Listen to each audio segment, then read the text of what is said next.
Bunun hiçbir hükmü yok. Öyle mi? Senin lafın mı? Karının lafı mı? Yeni bölümde Bala kurtulacak. Bala'ya bir şey olmayacak. Bala'nın her şeyi hatırlaması içinse zaman gidecek. Cemo vurulmayacak. Yavuz Bala'yı kurtaracak.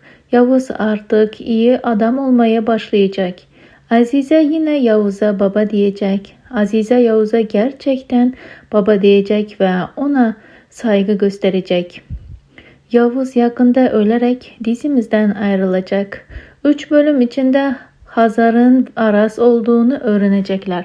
Peki arkadaşlar, sizce dizinin gidişatı nasıl olacak? Fikirlerinizi yorumlar kısmında bizlerle paylaşmayı ve kanalımıza abone olmayı unutmayın.